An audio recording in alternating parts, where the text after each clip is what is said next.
और white house के बाद यूक्रेन पर अब एक और बैठक होगी और इस बैठक में ज़ेलेंस्की भी होंगे, डोनाल्ड ट्रंप भी होंगे और साथ में होंगे व्लादिमीर पुतिन। यूक्रेन के युद्ध का फैसला इसी मीटिंग में हो जाएगा। हालांकि व्हाइट हाउस के अंदर यूक्रेन के साथ बहुत बड़ा खेल हो गया है। डोनाल्ड ट्रंप ने बीच मीटिंग में पुतिन से फोन पर बात की और फिर वो फैसला किया जिसकी वजह से यूक्रेन को बहुत बड़ा झटका लगने वाला है।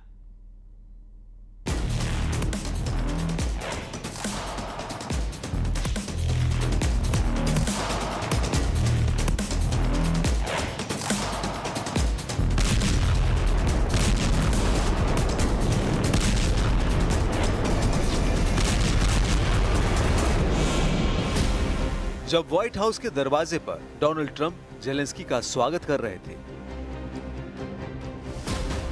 जब जेलेंस्की के गले में हाथ डालकर ट्रंप उन्हें व्हाइट हाउस ले जा रहे थे, जब कुर्सी पर आमने सामने बैठकर ट्रंप और जेलेंस्की हंसी मजाक कर रहे थे, पत्रकारों के सवालों का हंस हंस कर जवाब दे रहे थे, और जब डोनाल्ड ट्रंप यूरोप के लीडर्स के साथ ग्रुप फोटो खिंचवा रहे थे, उस वक्त पुतिन दहला रहे थे पूरा यूक्रेन। खार्किव में पुतिन की फोर्स ने क्या किया, ये ड्रोन से बनाया गया ये वीडियो बता रहा है। इस अपार्टमेंट पर बैलिस्टिक मिसाइल से हमला हुआ, 3 लोगों की मौत हो गई, जिसमें एक 2 साल का बच्चा भी था। 17 लोग घायल हुए हैं।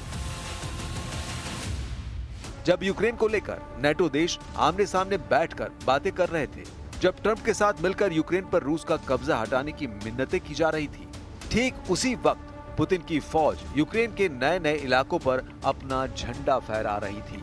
ये तस्वीरें बता रही हैं कि यूक्रेन में क्या होने जा रहा है। 18 अगस्त की रात को पुतिन ने जो बमबारी की, 19 अगस्त की सुबह उसके बाद का हश्र देखा जा सकता है। ये मध्य यूक्रेन में निप्रो नदी के पास बसा क्रेमेंचुक शहर का नजारा है। पूरी दुनिया सवाल पूछ रही है कि 18 अगस्त को व्हाइट हाउस में हुई मीटिंग का क्या हुआ। क्या यूक्रेन का युद्ध रुकेगा? क्या सीज फायर होगा? या फिर पुतिन का गुस्सा ऐसे ही यूक्रेन को जलाता रहेगा और ट्रंप समेत पूरा नेटो यूक्रेन की तबाही पर मीटिंग खेलते रहेंगे? व्हाइट हाउस के ईस्ट रूम में बीच में एक बड़ी मेज लगाई गई और उसके दोनों तरफ बैठे वो लीडर जो यूक्रेन को बचाने की कसम खा चुके हैं। अब इस टेबल पर कौन कौन मौजूद था, गौर से समझिए। एक तरफ बैठे डोनाल्ड ट्रंप, उनके बाईं तरफ बैठी हैं इटली की पीएम जॉर्जिया मेलोनी और German chancellor Friedrich Merz. Trump के दाईं तरफ बैठे हैं फ्रेंच प्रेसिडेंट इमैनुअल मैक्रों और British PM Keir Starmer. Trump के सामने हैं व्लादिमीर जेलेंस्की। जेलेंस्की की बाईं तरफ है नेटो चीफ मार्क रूटे और दाईं तरफ है फिनलैंड के राष्ट्रपति अलेक्जेंडर स्टब और यूरोपीय आयोग की अध्यक्ष उर्सुला वॉन डेर लेयेन। ये मीटिंग 2 घंटे तक चली और इस मीटिंग के बाद जो बातें बाहर निकल कर आई वो बहुत ज्यादा चौंकाने वाली हैं, क्योंकि इस मीटिंग के बाद जेलेंस्की ने खुद मीडिया को वो बात बताई है जिसमें साफ नजर आ रहा है कि इस बैठक का फायदा न यूक्रेन को हुआ न यूरोप को हुआ, बल्कि डोनाल्ड ट्रंप ने वो चाल चल दी है जिससे अमेरिका के खाते में जेलेंस्की को 8 लाख करोड़ रुपए भरने होंगे।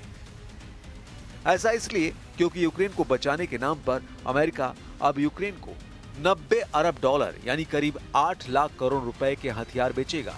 इस हथियार पैकेज को यूक्रेन की सुरक्षा गारंटी बताया जा रहा है। зброї, американської зброї, якої немає у нас, туди входить передусім літаки, системи протиповітряної оборони тощо. Залишимо поки тощо. Там дійсно є пакет нашими пропозиціями на 90 мільярдів доларів. जेलेंस्की ने जो बताया उससे एक बात साफ नजर आ रही है, वो ये बात कि यूरोप के बड़े बड़े लीडर्स के साथ मीटिंग में डोनाल्ड ट्रंप ने जेलेंस्की को डराने से ज्यादा बहकाने वाली बात की है। यूक्रेन के युद्ध को लेकर ट्रंप ने जेलेंस्की को बहुत बुरा फंसा दिया है।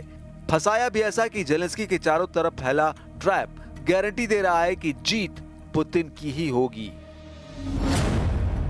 ट्रंप ने कहा है कि यूक्रेन को अमेरिका की मदद जारी रहेगी। ट्रंप ने कहा कि यूक्रेन भले ही नेटो का सदस्य ना बने, लेकिन उसकी हिफाजत की जाएगी। ट्रंप ने कहा कि वो यूक्रेन में अमेरिका के सैनिक भेजने पर सोच सकते हैं। ट्रंप ने कहा कि युद्ध कब खत्म होगा वो अभी इस बारे में नहीं बता सकते। ट्रंप ने यह भी कहा कि युद्ध रोकने के लिए सीज फायर की जरूरत नहीं है और जल्द ही अमेरिका, रूस और यूक्रेन की एक बैठक होगी। Глава Соединенных Штатов и его команда, во-первых, искренне хотят достичь результата, который будет долгосрочным, устойчивым, надежным, в отличие от европейцев, которые на тот момент твердили на каждом углу, что только прекращение огня, и после этого они будут продолжать поставлять Украине оружие. इस मीटिंग के दौरान जब यूक्रेन की सुरक्षा गारंटी पर बात हो रही थी और ट्रंप कह रहे थे कि अमेरिका और यूरोप के देश मिलकर काम करेंगे, इन 40 मिनटों के बारे में जर्मन चांसलर फ्रेडरिक मर्ज ने बताया कि पुतिन सिर्फ 15 मिनट के अंदर जेलेंस्की से मुलाकात के लिए राजी हो गए और अब अगले 2 हफ्तों में पुतिन और जेलेंस्की के बीच बातचीत हो सकती है ताकि युद्ध रोकने पर कोई समझौता हो सके। Es hat eine Unterbrechung gegeben. In der Zeit hat der amerikanische Präsident mit dem russischen Präsidenten telefoniert und verabredet, dass es ein Treffen zwischen dem russischen Präsidenten und dem ukrainischen Präsidenten innerhalb der nächsten 2 Wochen geben wird. Dieses Treffen soll an einem Ort stattfinden, der noch vereinbart werden muss. Präsident Trump hat sich bereit erklärt, danach erneut zu einem Dreiertreffen einzuladen, sodass die Verhandlungen jetzt wirklich aufgenommen werden können. इसके मायने ये है कि अब table पर Zelensky और Putin आमने सामने होंगे। मुद्दा यूक्रेन का युद्ध होगा। जेलेंस्की और पुतिन के बीच क्या ये बातचीत युद्ध को खत्म करेगी या फिर जेलेंस्की की जी का जंजाल बन जाएगी, क्योंकि पुतिन से सौदेबाजी करके आज तक कोई नहीं जीता है। जेलेंस्की के लिए इसे सलाह कहा जाए या फिर वार्निंग, वो ये बहुत अच्छी तरह जानते हैं कि यूक्रेन के युद्ध में पुतिन की फोर्स इस वक्त बुलंदी पर है। बुलंदी के मायने कि पूर्वी यूक्रेन के ज्यादातर इलाकों पर रूस की फौज का कब्जा है। दक्षिण में क्राइमिया और मारियुपोल पहले ही पुतिन के पास है और डोनबास में लुहांस्क और डोनेस्क के बड़े इलाकों को वापस हासिल करना अब जेलेंस्की के बस की बात नहीं रही। वो अब खार्किव और सुमी को बचाने में लगे हुए हैं, जबकि ज़ापोरिजिया और ओदेसा में पुतिन के हमलों ने बता दिया है कि रूस का टारगेट क्या है। पुतिन के टारगेट पर पश्चिमी यूक्रेन की तरफ 4 बड़े सेंटर हैं। पहला है खार्किव, दूसरा है सुमी, तीसरा है डोनेस्क और चौथा है निप्रो नदी के किनारे पर ज़ापोरिजिया। इन चारों शहरों के आसपास बहुत बड़ी जंग चल रही है और जेलेंस्की जानते हैं कि अगर इनमें से एक भी मोर्चे पर वो हारे तो पुतिन के कब्जे में 50% यूक्रेन आने में बिल्कुल देर नहीं लगेगी। Il est convaincu maintenant, et le président Poutine le lui a redit, nous lui avons tous redit, qu'on ne peut pas discuter un traité de paix qui prend quand même plusieurs jours, voire plusieurs semaines, sous les bombes. Et qu'il a plusieurs fois lui-même exprimé une volonté aussi humanitaire d'arrêter les tueries, d'arrêter ce qui se passe contre les civils, et donc à cet égard, qui avait besoin d'avoir justement aussi une trêve.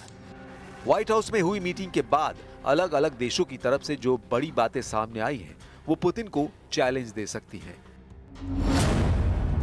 Meeting में German chancellor ने कहा कि Putin Zelensky की बैठक से पहले cease fire जरूरी है। फ्रांस के राष्ट्रपति इमैनुअल मैक्रो ने कहा कि सिर्फ यूक्रेन नहीं, पूरे यूरोप की सुरक्षा का मुद्दा है। ब्रिटिश पीएम केयर स्टारमर ने कहा कि त्रिपक्षीय बातचीत बड़ा कदम होगा। इटली की प्रधानमंत्री जॉर्जिया मेलोनी ने कहा कि दोबारा युद्ध शुरू ना हो। Nyt täytyy muistaa, että Putiniin kannattaa harvemmin luottaa. Eli nyt jää nähtäväksi, onko hänellä rohkeutta tulla tämän tyyppiseen tapaamiseen, onko hänellä rohkeutta tulla kolmiväliseen tapaamiseen vai pelaako hän jälleen kerran aikaa. Ja sitten tietysti jos hän pelaa aikaa, niin haemme yhdessä uusia ratkaisuja. अब आपके जहन में सवाल होगा कि सबने media से बात की, आखिर जॉर्जिया मेलोनी ने यूक्रेन को लेकर किसी सवाल का जवाब क्यों नहीं दिया?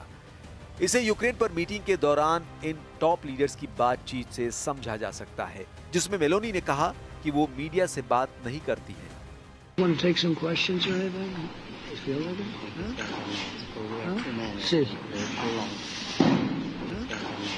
Huh? See. यूक्रेन की जंग को लेकर जेलेंस्की का नजरिया साफ है। उन्होंने कहा कि पुतिन चाहे जितने बम बरसाएं, वो बहुत अच्छी तरह जानते हैं कि यूक्रेन का बंटवारा नहीं होने दिया जाएगा, चाहे इसके लिए कोई भी कीमत क्यों न चुकानी पड़े। वैसे ट्रंप से बातचीत के लिए जेलेंस्की को बाकायदा ट्रेनिंग मिली और उन्हें यह ट्रेनिंग ब्रिटेन के प्रधानमंत्री कीर स्टारमर ने दी। पश्चिमी मीडिया में इसका दावा किया जा रहा है। इस ट्रेनिंग का असर भी नजर आया। स्टारमर ने ही जेलेंस्की को सलाह दी थी कि आलोचना से बचने के लिए वो इस बार जंग वाली वर्दी नहीं बल्कि डिप्लोमेटिक बातचीत वाला सूट पहने। जब 28 फरवरी को जेलेंस्की ट्रंप से मिले थे तो ऐसी गुस्सा गर्मी हुई थी जैसे दो दुश्मन देश भी आपस में बात नहीं करते। और अब 18 अगस्त को जेलेंस्की ट्रंप की मुलाकात देखिए। हंसी मजाक का ऐसा माहौल कि समझ नहीं आ रहा है कि आखिर 6 महीनों पहले ट्रंप और जेलेंस्की के संबंधों में क्या केमिकल लोचा हुआ था। अब अगले कुछ दिनों में पुतिन और जेलेंस्की की मीटिंग पर बड़ा फैसला हो सकता है और तब देखा जाएगा कि ट्रंप पुतिन और जेलेंस्की के बीच क्या और किन शर्तों पर डील करवाते हैं। वैसे फिलहाल जेलेंस्की के सामने एक तरफ कुआं और दूसरी तरफ खाई है और सामने पुतिन AK-47 लेकर खड़े हुए हैं।